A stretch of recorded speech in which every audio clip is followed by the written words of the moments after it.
I was on mute the whole time. Um, yes, this is that's the vibe I was going for. That picture is the vibe that I hope to have on the stream tonight. We'll see. um, so far so good. And I guess let's see. This is just an open panel, so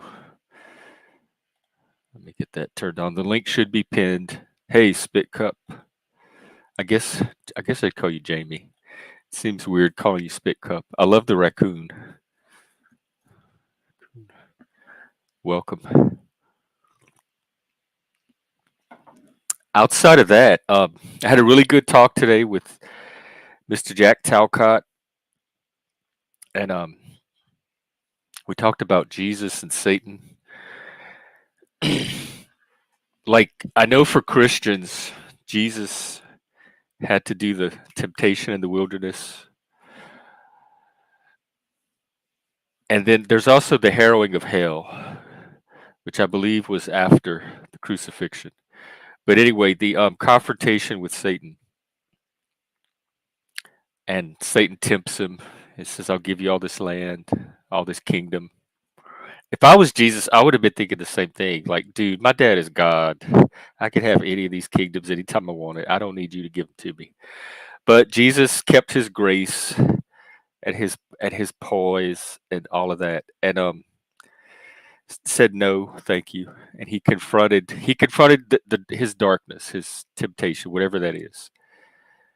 And I think as a Satanist, we or I, whatever my version of Satanism is, goes through that in reverse, the other side of it. Like if I was making a movie, you would see it from Jesus' side, and then maybe another part of the movie, or in a separate movie, you would see it from Satan's side. And we have to confront Jesus and the power of Christ.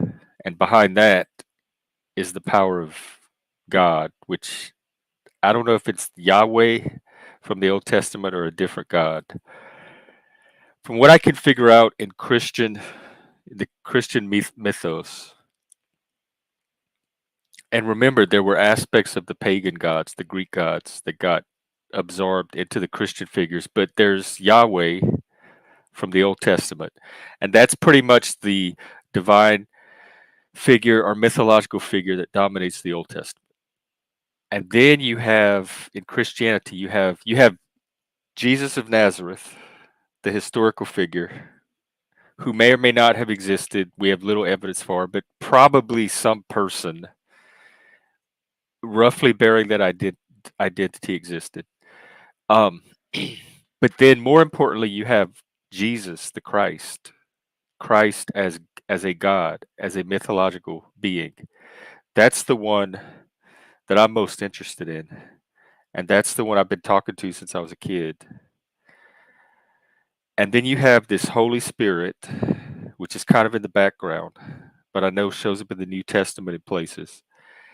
And then in Catholicism, you have things like Mary, Mother Mary, who I remember praying to.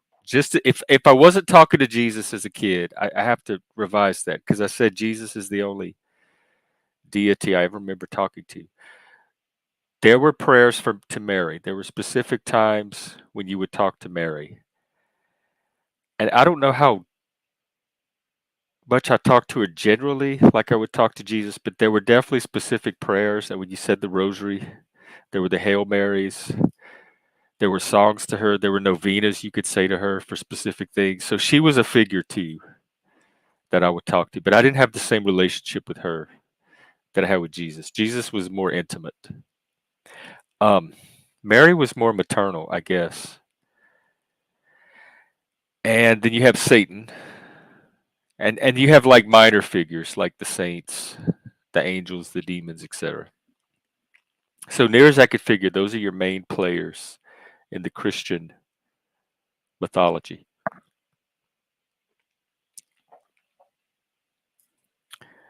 And so it's this Jesus figure who has the power of God the Father, if not Yahweh, and the Holy Spirit, because it's all one being anyway. Um, Jesus' challenge was temptation into the satanic side of himself. I think Satan's temptation, because of the what they call pride,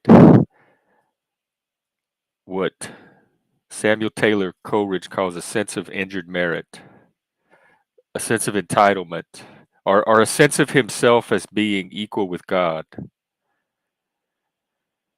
and not being able to accept God's will or God's authority when God appoints, is it Christ or Adam? Christ, I believe, as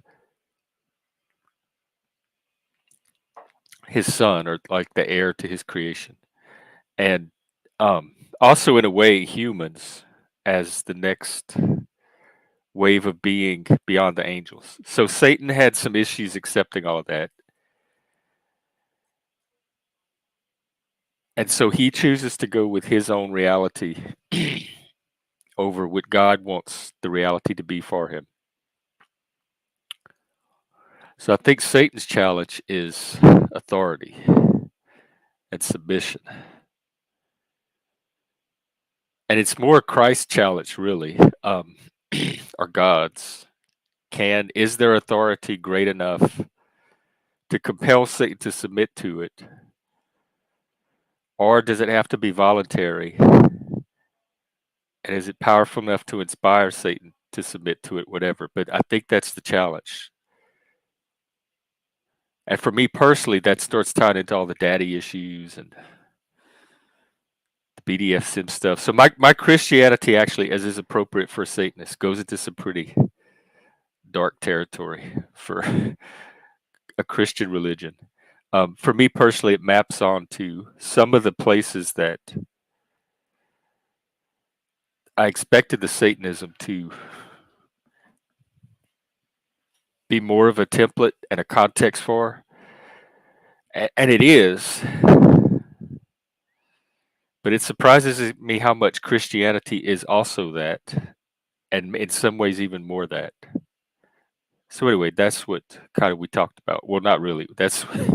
Where that's where I was going with this morning's conversation with Jack Talcott. I don't have a problem submitting to authority at all if there's a rational reason to do so. If I understand the reason I'm doing it and it makes sense to do it. If it's Mardi Gras and the cops are doing crowd control and they're saying, "Sir, please move off the sidewalk." No problem, officer. I understand. I understand the situation, why you're asking it, all of that. Pretty much if it's a cop, unless I have reason not to, I'm going to go with what they ask, unless it's just completely unreasonable or I don't understand it at all. Um, and I have argued with cops before. I forgot I was supposed to tell my negative cop story because I'm a defender of cops on here. In general, I think they're an overall good for society. And some people are surprised at how trusting I am with cops or how positive experiences I have with them, which for the most part they have been. They used to get called to the house when I was younger to throw me out of the house. My mom would use them as the discipline police. But some of those experiences were brought on myself. But when I was in Vegas, Mike had just, long story, but he had just gotten his house back, and we had we were starting to move back in, or I was starting to move back into the house. It had no furniture. We were sleeping on the floor. It was like a big empty 2-story house.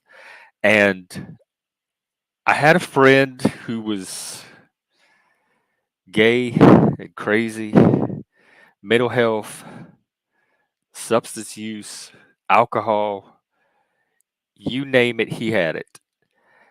And there were times when we were kind of more frenemies. Remember I said in Vegas, like, your friends are just enemies waiting to happen? This was one of those people.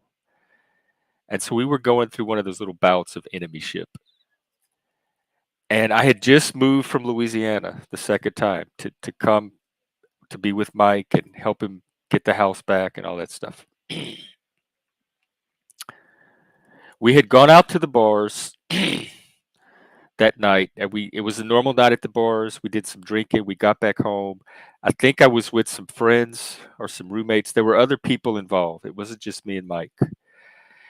And we all came back to the house, and we crashed out upstairs in the empty bedrooms on the floors on like a pillow, maybe a blanket, and we all went to sleep. About 5 in the morning, it was still dark. I'm woken up to flashlights being shown in my face and somebody kicking me with these big black boots saying, "Wake up, boy, wake up." And I'm like coming out of sleep. I remember being at the bars. I'm thinking maybe these are cops. Did something happen at the bar?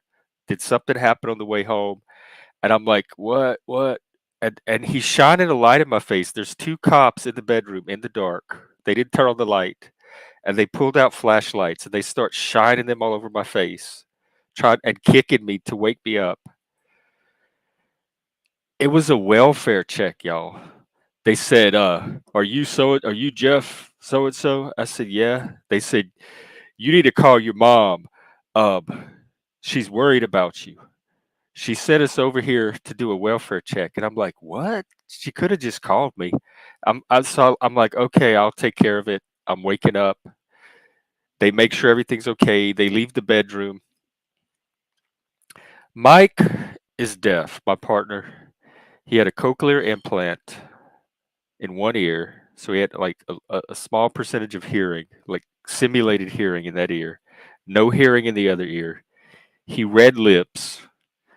He lost his hearing when he was. Oh, I'm getting the low bar thing. I hope I'm coming through. I'll I'll wait a sec. It means my signal is low. It's been doing that ever since those solar flares.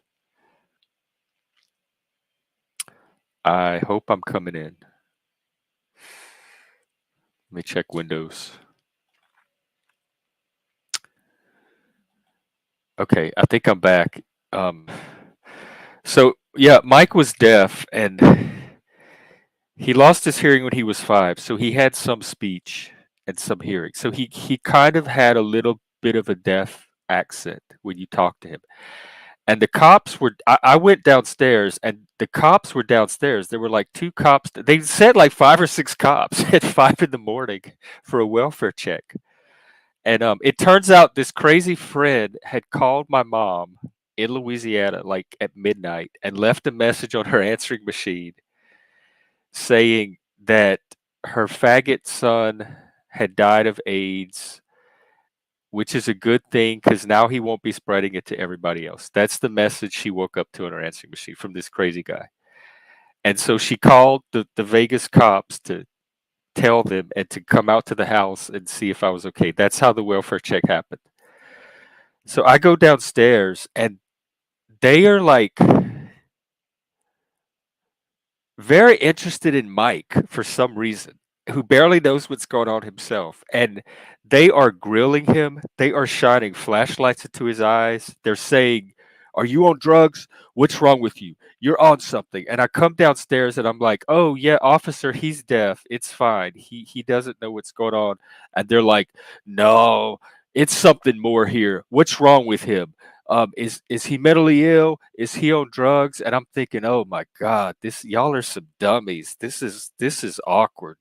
And they had a female cop out in the car that came in about that time, and she could kind of see what was going on, and so she pulled the officers aside and talked to them and kind of got them to calm down. And that was a very awkward, uncomfortable experience with the cops for a welfare check. First of all, they came.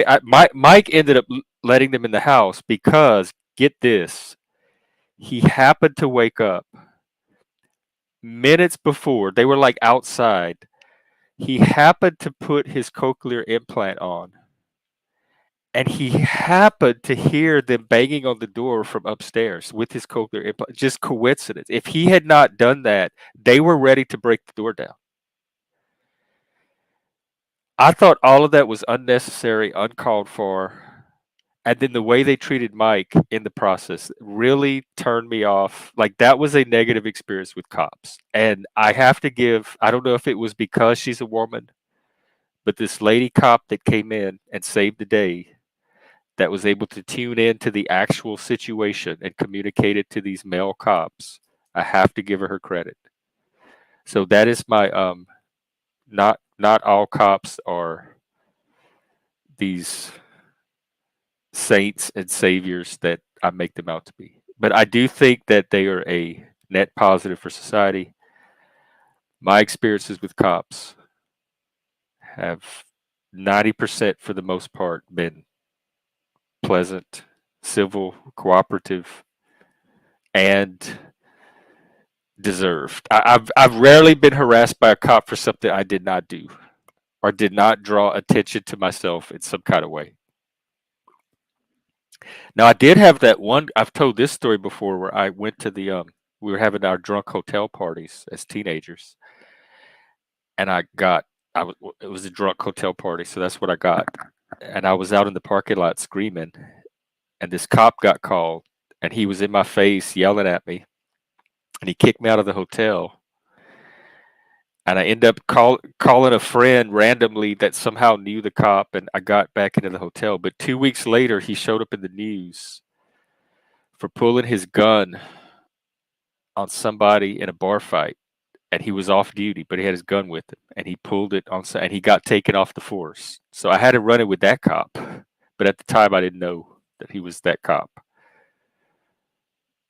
But for the most part, they've been. I feel like it's been cops more or less trying to do their job.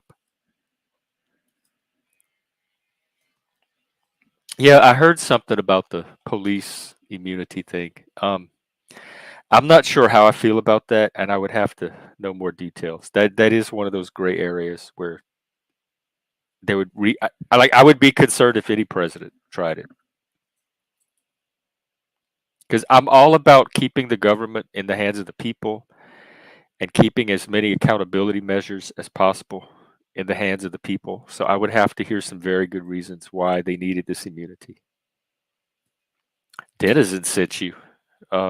Okay, for good reasons or bad? I'm assuming good faith. So welcome.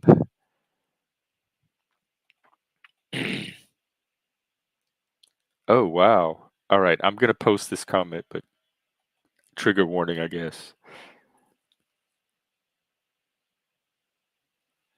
Yeah, I know those stories absolutely infuriate me and break my heart. In fact, at my last job, one of the things I did was I met with our local precinct, and it was a project to educate people like cops, law enforcement, fire department, any of the emergency services that may interact with the public in a crisis, and educate them on autism versus drug symptoms, mental health symptoms, etc., so that they could kind of know that there's this thing called autism, and sometimes what they're dealing with could be that. And I got very positive reception.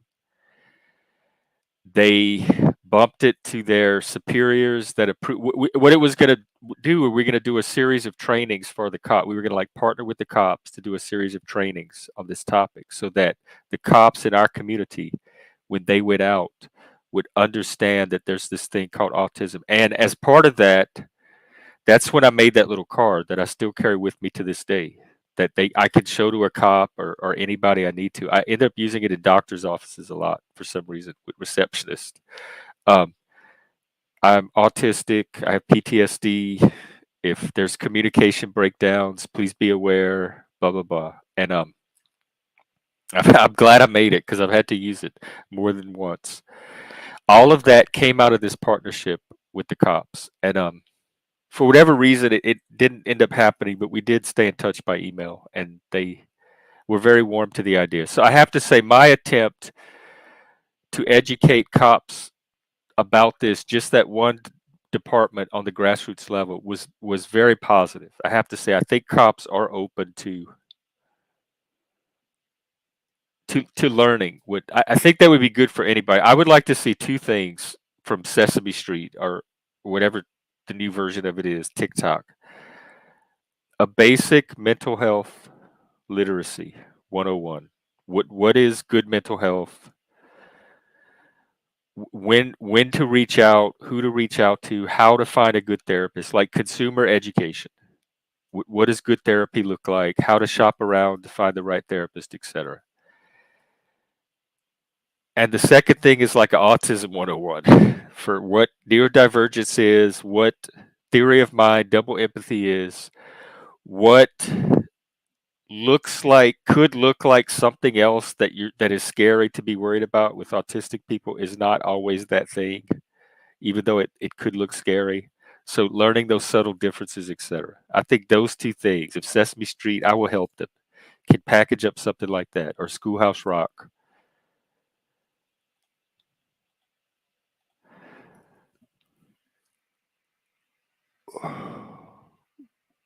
What? Yeah, you do. But how you would happen to be in Washington State? How did you do it as an individual, or are you part of a nonprofit? Because I know here, usually they go to nonprofits. Every now and then they have some that an LLC or an individual can come in on. But I am so interested in how you pull this off.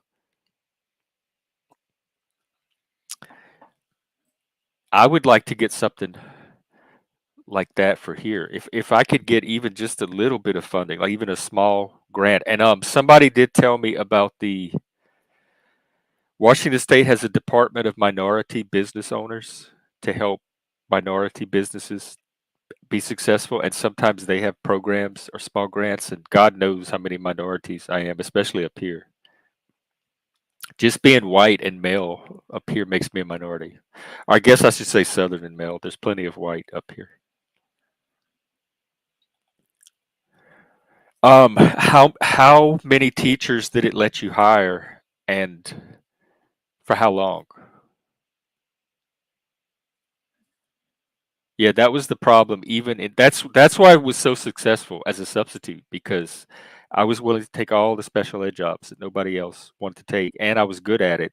So I built up a reputation. They kept calling me in for those jobs, and they knew how good I was with the kids.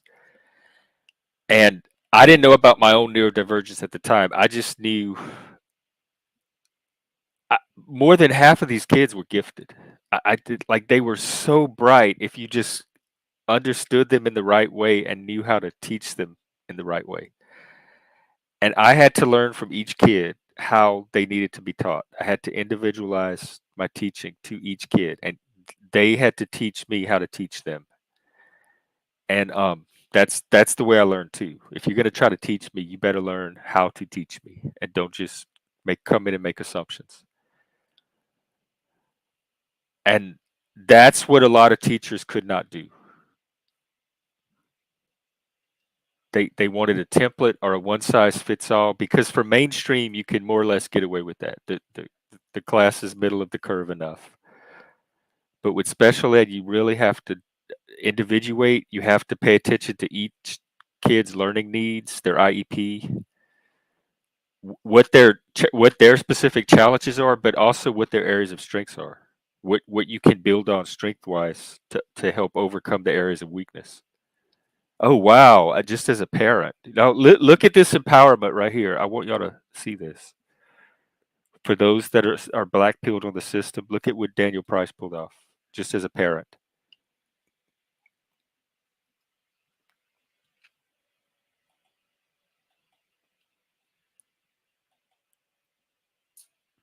Wow.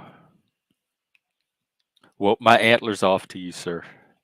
I mean that sincerely. The antlers started as another autism project too at my last job. They gave me a lot of creative freedom and let me try a lot. Um, this is another good point. The universities and Jack Talcott, you had we had talked about like some advocacy ideas a while back, but your local universities might be another place you might want to reach out to. You might find some allies there, especially the way universities are trending now. I went talking about the equity stuff. Some people still think it's just a fantasy or just an overblown exaggeration. But I looked the other day at the local community college because there was a job working with people with disabilities, students at the college with disabilities. And the job took you to their page, and it's like, make sure if you apply for this job that your values align with our strategic plan for equity. I'm like, uh-oh, here's the gatekeeping, the ideological gatekeeping. And it took you to this whole page about equity and diversity and the strategic plan and just like all these other sites we've been looking at, just to work at that college helping kids with disabilities. That's the barriers I'm talking. DEI is not helping people like me enter the workforce where we're needed. It is keeping us out of the workforce. And these are the same people that think in terms of group instead of individual, are the same people that are not going to know what to do with your autistic kid when they get in the classroom. Because the other trend is in autism, and I'm not saying there's not a place for ADA, but it shows up often under the guise of ABA, is fitting the kid into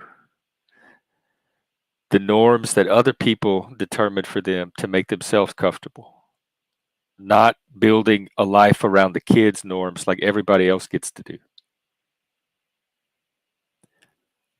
So you can have well-behaved kids and well-adjusted kids. Remember, we looked at that positive. There's a form of, I think Dabrowski calls it negative adjustment, which sounds positive, but it actually blocks and inhibits authentic growth.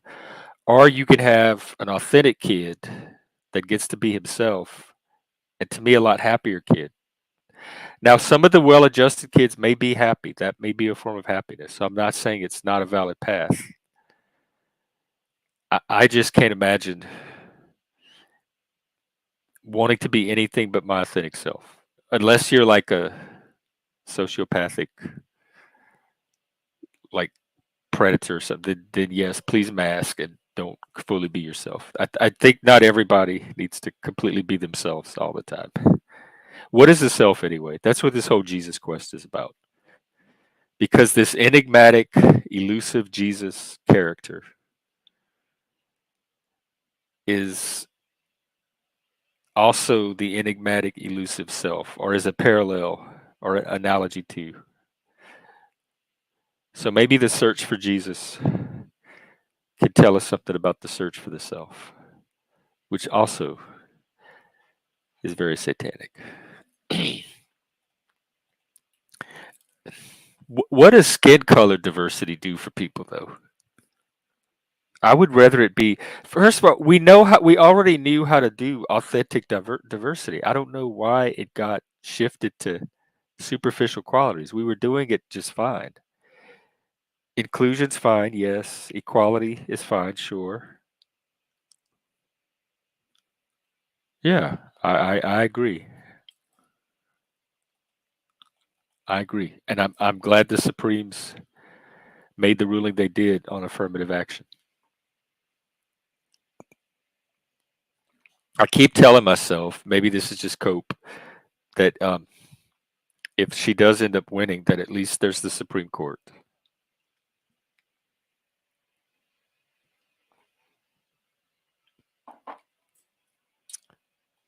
Speaking of, let me check the news. Oh, this is an open panel, by the way, if anybody wants to come up. Kamala, Secret Service director resigned. And the cocaine sharks keep showing up. I forgot about them. Be careful out there, especially if you're off the coast of Brazil. It's just like that movie Cocaine Bear. Apparently, the sharks are full of actual cocaine. What is a systemic disadvantage? Because I've been in the system since I was about four. Head Start was about 4 years old, so about 50 years. I have been in the system about 50 years, and as far as I know, in the system, all the kids that I started with, we all started to say, I don't think any. You know what? There was. I do remember. There was a lunch program, a lunch tier, and if you were wealthy kids, you had to pay full price for lunch, and then they had this mid tier called reduced, and then they had the free lunch. And most of us at the school, like 90% of the class, was free lunch. And then we had some kids that would have to pay like half price. And then we had a few kids. They usually had the brick homes and the concrete driveways. We had a few kids that would pay the full price. So if that's systemic advantage or disadvantage, we did have lunch tiers that we started in, and we weren't really conscious of it. Nobody walked around like, "What lunch tier are you in? Oh, you pay full price. You're one of those kids."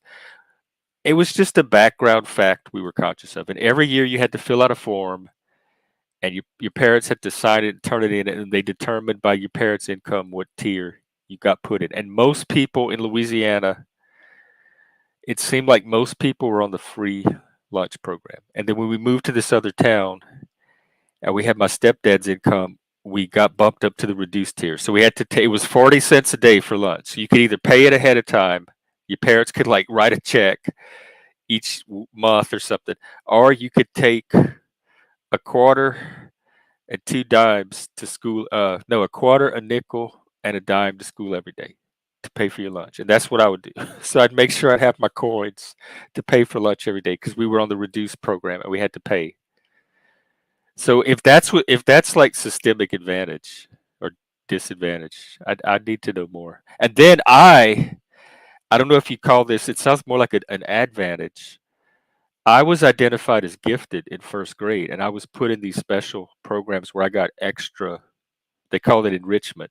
I got extra classes, extra schoolwork, extra learning opportunities. I worked in different level grade books from other classes, etc. And that was part of their special ed program. Gifted education was part of special education. Um, let's see who we have at the. Nope, nice try. All right, I got excited. I thought I had panelists. Politicians needed to keep. Yeah, I know, but I don't think that's a good thing. I think we were doing better when we didn't when we could look past color to individual merit, individual character.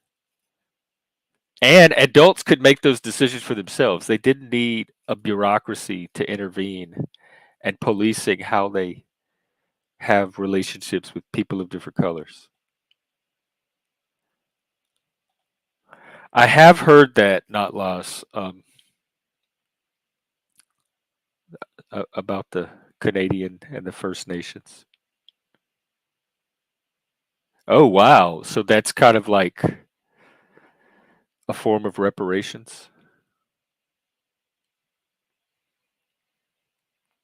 And let's see, I wonder if that would fly in the United States, like if black people don't have to pay sales tax, but then everybody's going to try to be black. How would you know which ones are? What if somebody from Nigeria comes over that's never even lived in the United States? Do they not pay sales tax? That would be hard to categorize. In Canada, I guess it's easy because it's like a bunch of white people and then some natives.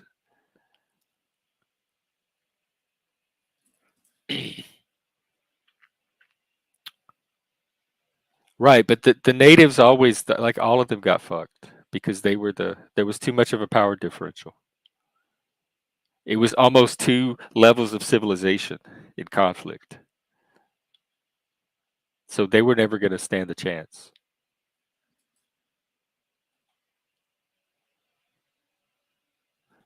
I don't.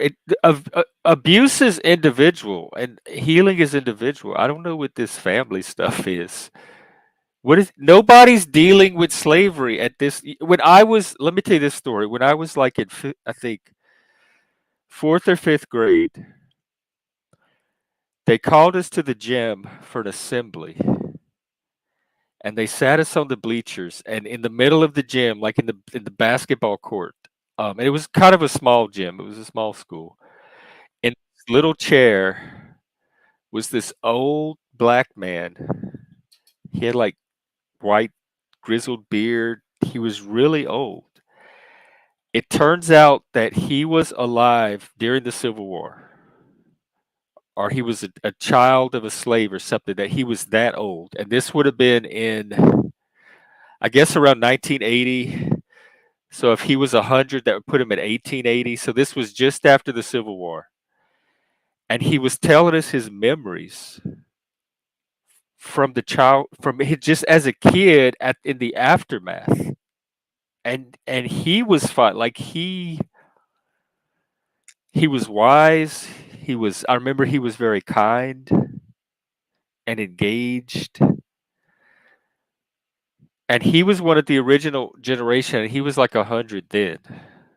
So the kids growing up now, they're dealing with stuff, but it's not the Civil War. And so you need to focus on what they're actually dealing with. It's not slavery. You're not helping them with this fake narrative that doesn't correspond to reality. All right, let's see.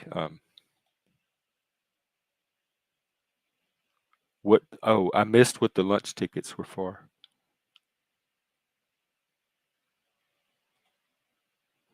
Yeah, you know what else? You know who else that happened to? The Cajuns, or it tried to. We rebuilt. um, what? That's a story. That's not something that.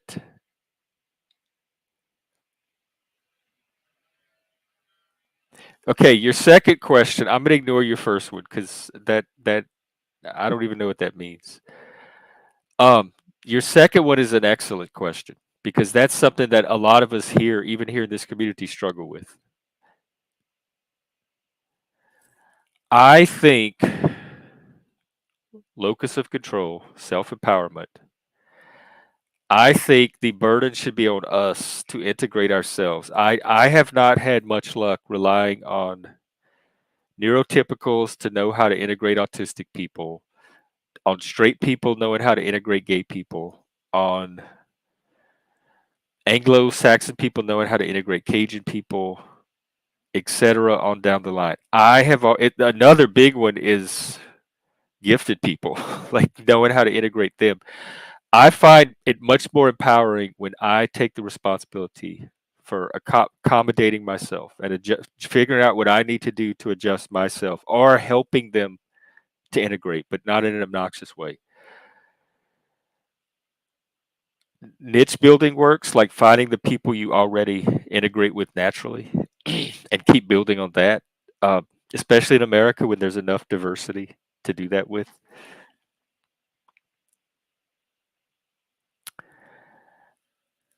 I do think the problem is real, like in group, out group disparity or bias or whatever you call it. Like, I don't think it's anyone's fault. I think it's a natural part of being human. And I don't know that a state solution is the answer. I don't know what would be required by the state. Already they're in our unconscious with the implicit bias stuff. So I'm not very trusting on their ability to come up with the solution on how to integrate different cultures and types, other than throw them together and let them clash and figure it out. That's kind of what New York City's always been. Like all the different types living together in one place, working it out and creating this melting pot of a city in the process. I don't think it needs to be mediated or engineered. I think Americans can be trusted to assimilate to each other to the extent that they remember, it's the porcupine, like finding that comfortable distance with all the different quills. Yes, and so did the Cajuns. So did some other white people. It's more of a civilizational advantage and disadvantage, like in terms of technological advancement and power level. What is a Jeff Black household? Oh, Jeff, black households. Okay, I thought Jeff Black had some household discipline program out there. Wonder where a lot of them. Um, I don't know how you know more about black households in the USA than I do, because I actually grew up in them. I was raised in black households, and more than one of them. No, they are not the most disciplined places. That not the black households I've seen, not the black households I've taught. Neither were our households, the Cajun households. So it's not even a skin color thing. It's a cultural thing.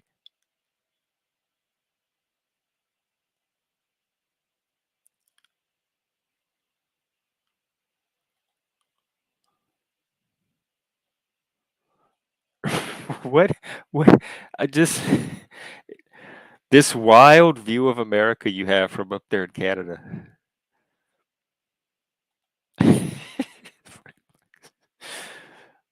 Speaking of Frank, all right, let's see what that's. I don't even remember what topic we were on. I think that's all I have. Whatever I was talking about. Wow, 40 minutes of that already. I haven't even finished my cup. Nah, this is an evening panel for those that wanted a place to hang out, talk, yak. Let me see who else is streaming. Wait, is Andrew debating Destiny? Debate prep. It says debate prep and in parentheses Destiny. Viewers discussed tonight's show a debate involving Destiny and Rachel Wilson. Oh, Rachel, Andrew's wife, is going to debate Destiny. I wouldn't want anything to do with that.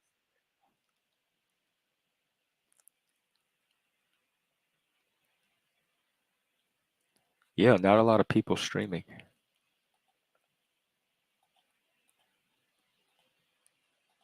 There's me. Hey, freak, what's up? Happy Jesus, like how to say Jesus energy from one person trying to tap into Jesus energy to another. Is there a short little Christian way to say that? Hey Ave.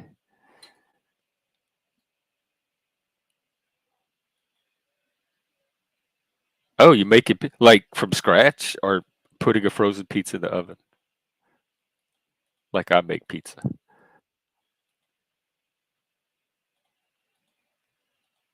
Well, it sounds good. That's what I had too. Oh, I don't know how much you've been missing. Actually, there's do you know a guy named Mike Cerrone?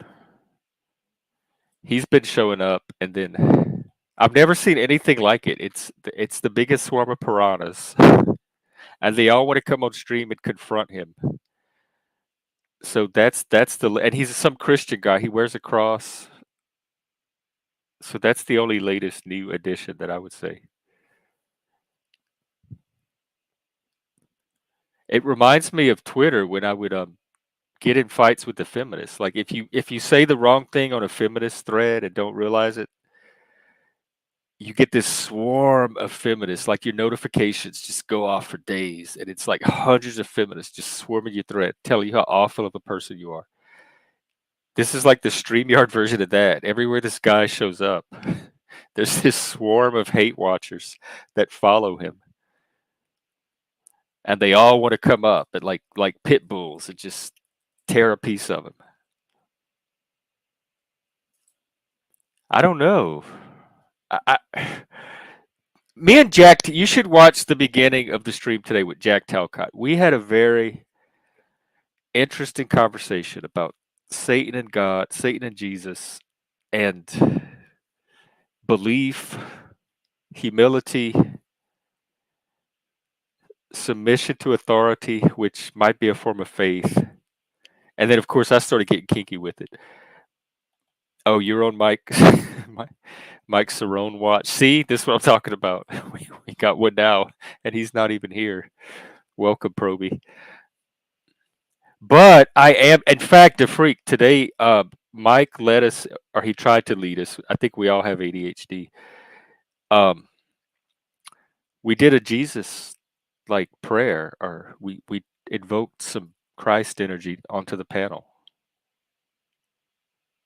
We all agreed that if nothing else, Jesus, the imaginary Jesus inside of you that you talk to, whether he's real or not, and we all have our own version, is a source of comfort and peace, subjective, a subjective source of peace and comfort.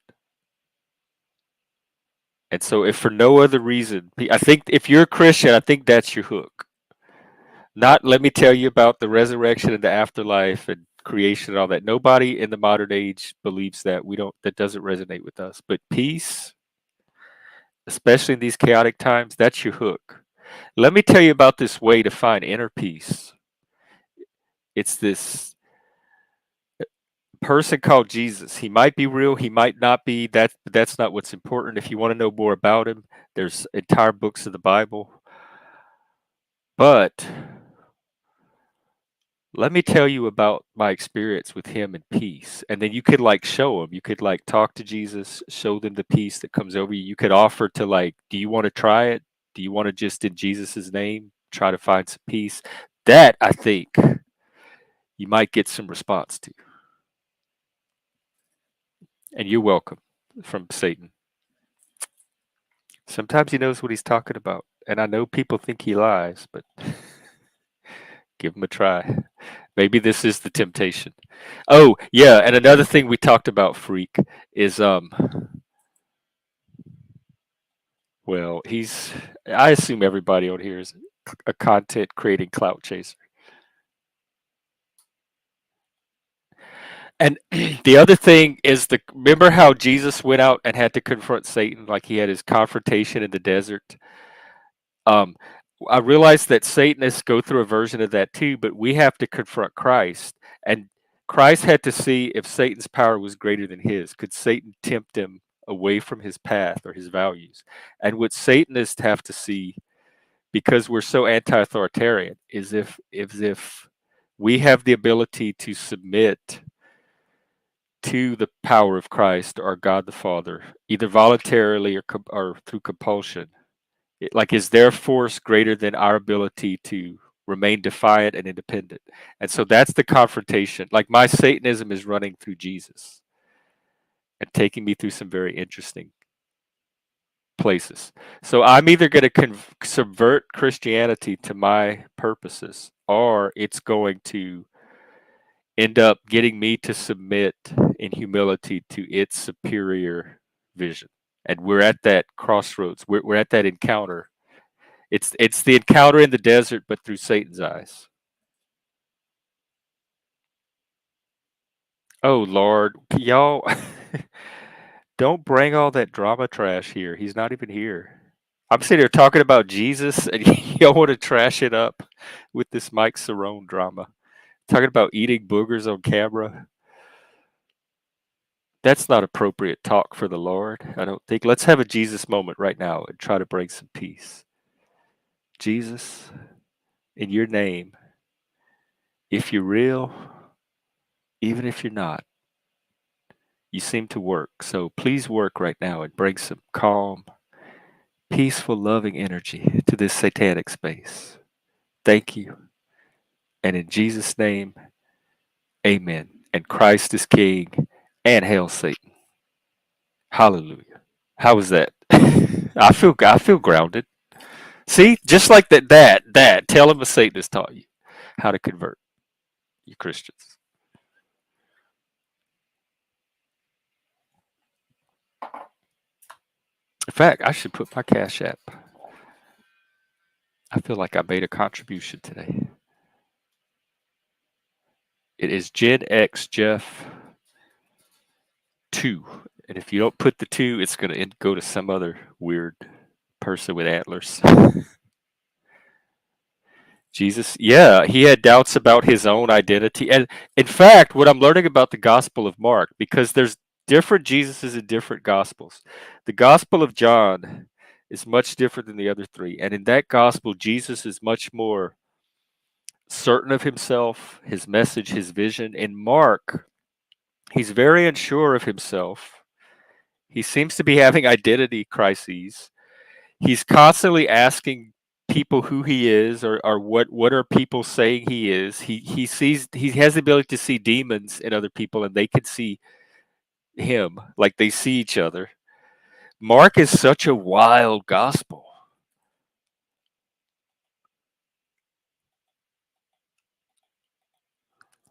And they're interesting stories. They're little glimpses, little accounts or narratives, kind of like what we live in today.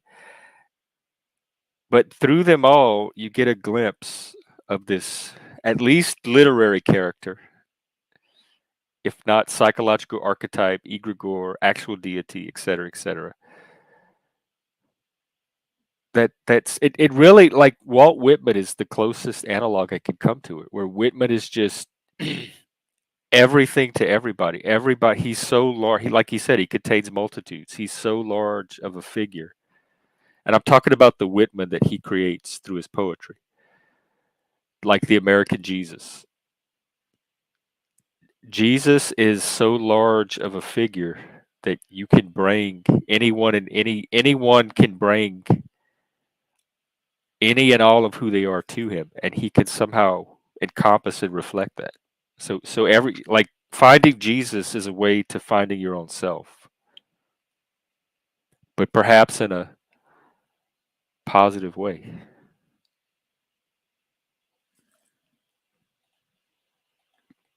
I also heard John is the anti-Semitic gospel, so I'm going to keep an eye out for that when I read it too. Christianity in general, like Pauline Christianity, early Christianity, is very aggressive toward Judaism, like very usurping and dominating of it, like trying to capture it for its purposes and agenda in very subtle ways.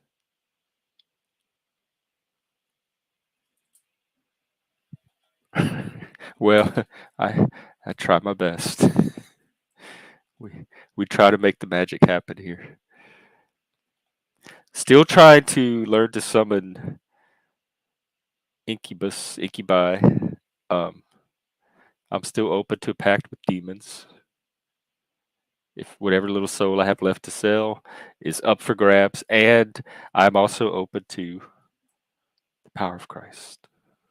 So we'll see. I'm expanding my options, diversifying and including. Wow, almost at an hour. Okay, I think I'll just go for 10 more minutes or so, and then if nobody comes up, I will call it an evening.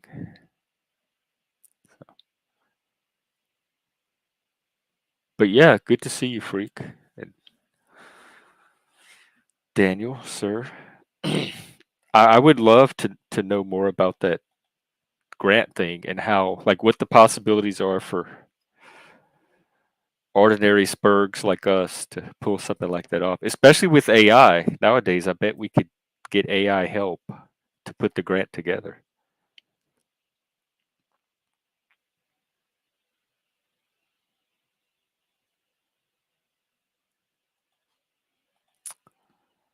All right. Well, let's check in on the news one more time.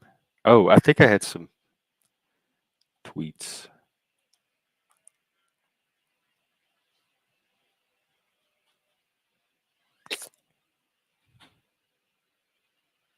Well, here's one. Remember, everyone is an individual. Individuals are not groups.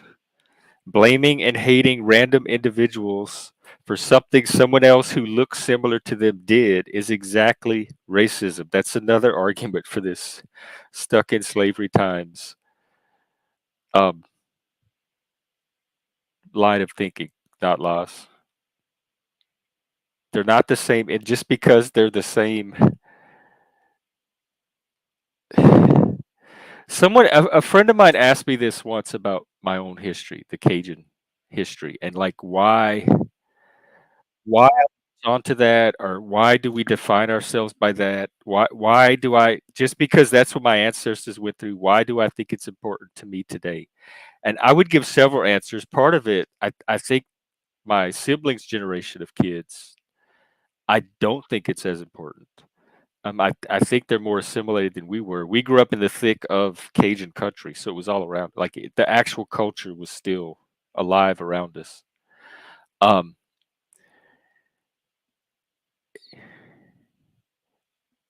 it's a story, just like the American Revolution is a story that holds us together as a people.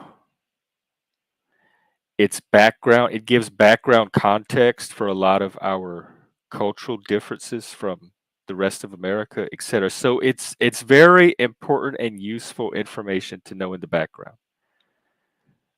Henry Dave Wadsworth Longfellow wrote the poem Evangeline, which is like a upper class white British person's version of the event, but nonetheless, we our story got out there, and it's not because we grew up collectively traumatized. Like we didn't sit around the fire telling each other stories of the expulsion and how horrible white people are and British people are. Our teachers were Anglo-Saxon. A lot of them were Cajun. I mean, they were blended. The people you at the stores, you didn't know if they were Cajun or white people or what. Like white people were never demonized. The British were never demonized. It was an origin story. It was legend. It was myth. It was saga. It held us together as a culture. So I think people sometimes misinterpret the value of these actual histories and try to exploit them for, like, they try to milk them for what they can do in the now with them instead of seeing people as the generation they are now and empowering them to. I think it's okay. I'm going to speak for America. Everybody in America, every American citizen, everybody born American, however that works, is an inheritor more than slavery, more than Jim Crow, more than patriarchy, whatever the hell else they think. We are all the inheritor of the American dream. We all have the shot to make our life what we want it to be, to dream it and be it, to empower. We are more empowered here, maybe, than anywhere else or any time in human history. If you're not taking advantage of that, I'm even willing to consider external factors on a case by case individual basis. But before we even do that, if you are not taking advantage of that opportunity, I would ask that you look at the factors internal to yourself before and first and foremost to examine why that is. So look at the internal barriers, internal resistance, because it's there for the taking if you want it. And if there's something stopping you, my suspicions is that a lot of it is internal. The story you tell yourself, how you grew up, whatever. But people are adults now. They can change their stories. They can make choices. You have agency. You can empower yourself, and you have the American dream at your feet. We all do. I knew somebody was going to bring that up. Isn't how appropriate for the American dream is also the queer alphabet dream. Which I was a Rocky Horror kid. I'm not gonna lie. I lost my Rocky Horror virginity when I was 16, and I didn't know what it was. I was in New Orleans with some friends, and they just all spontaneously decided to go to this Rocky Horror thing. And I didn't like horror movies at all. I was scared. I'm like, wait, I don't do horror movies. And they're like, well, you can't stay in the house by yourself. It was my friend's parents' house. You have to come with us. I'm like, well, I don't want to go see a horror movie. And they're like, because they knew I was a virgin. A Rocky Horror virgin is somebody who hasn't been through the Rocky Horror experience yet.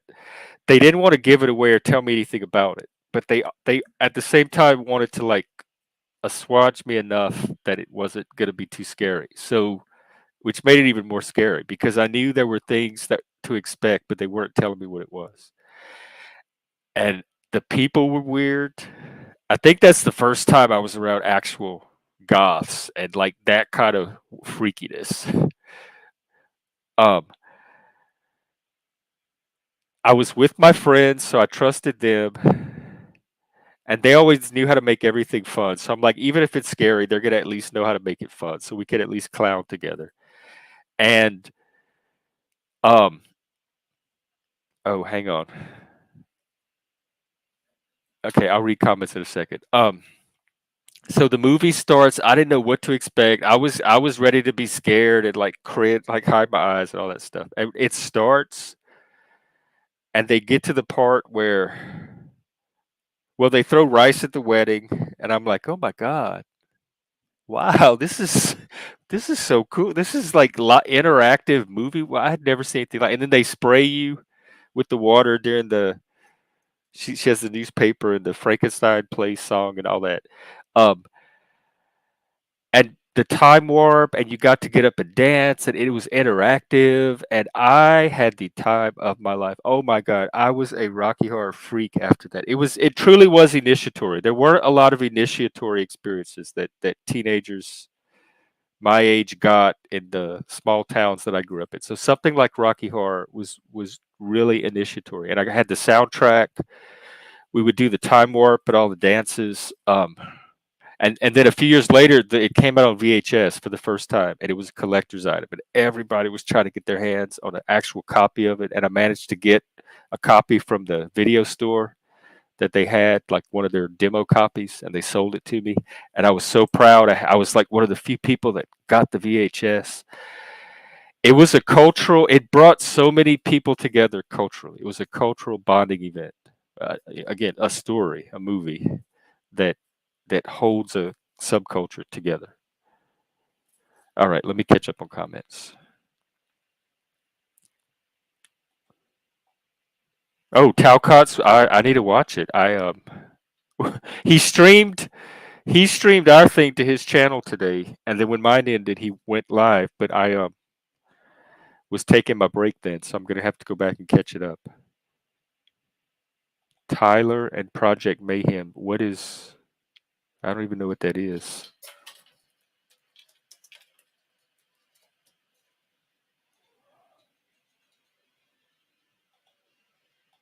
The Space Monkeys. Okay.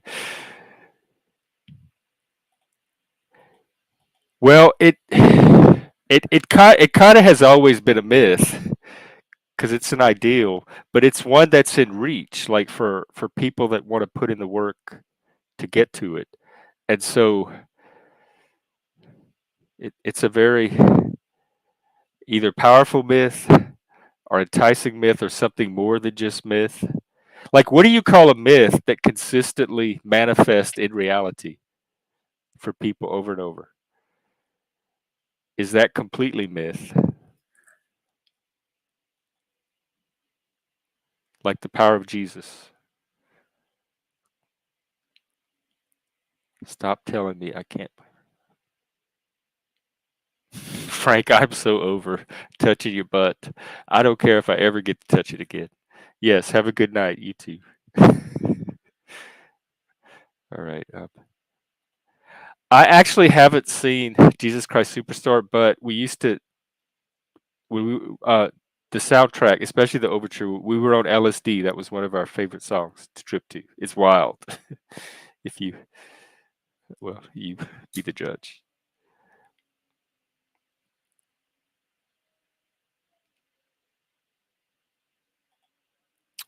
Well, you know what though? I do believe it. I've seen other people have it while they were awake. I think it's possible for. I'm trying to get my little tiny piece of it. I feel like I owe it to, just like I owe it to Jesus and Christianity to give it. That's another thing Talcott and I talked about is when you're approaching Jesus and the Bible and Christianity or any religion really, to do it with humility. And so I'm trying to give Christianity an actual fair, like good faith, fair hearing, and approach it with respect. That was the thing. Approach it with respect. Like that's one of the paths to the humility you need to submit to this authority.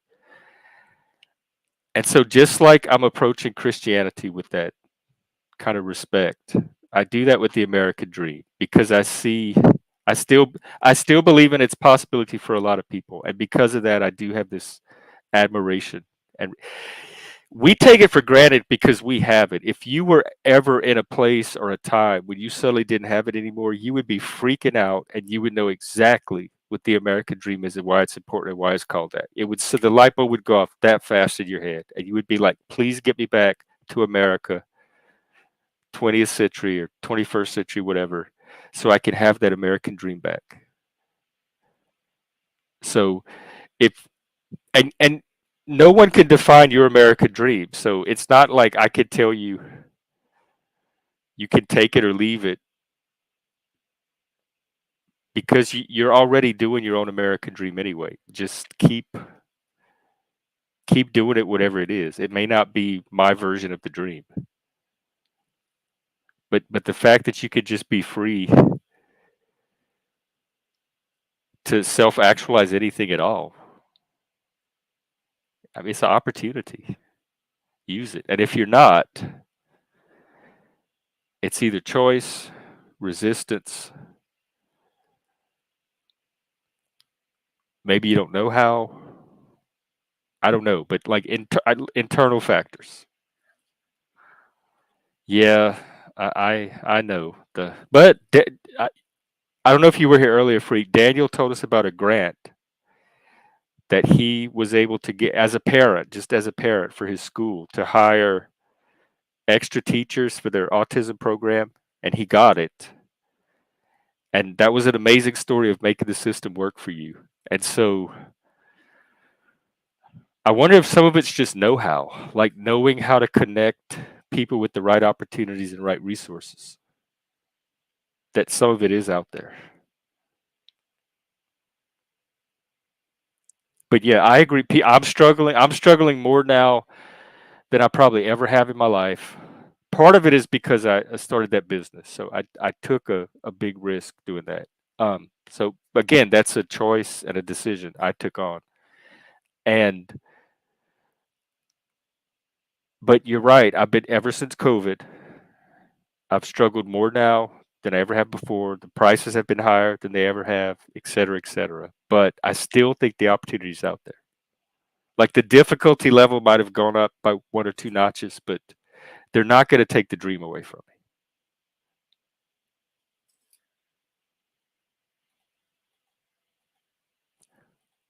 Yeah, I have sympathy for this. I think there's policy solutions that we could talk about. I'm open to. I think this is the wealthiest country in the world. There's no reason for our people to be living in squalor.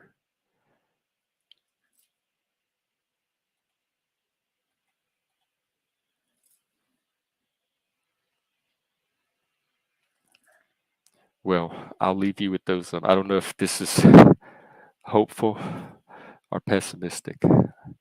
I'll leave you with that image of America and the American dream.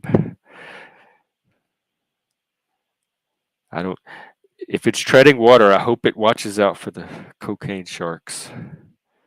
At least I have. That's what a dream is. It's something you keep alive through hope and vision. So I'm, I'm try. I'm trying to do that on my end. So who knows?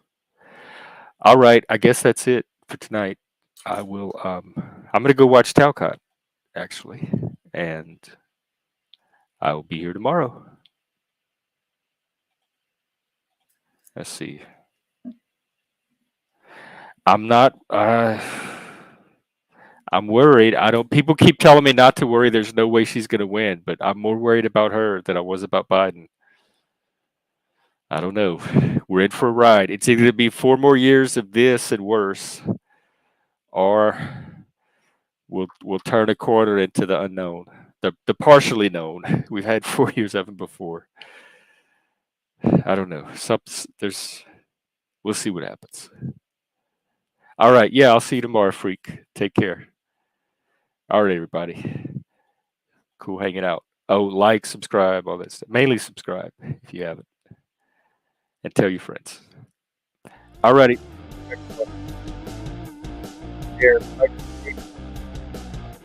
Cool. Peace.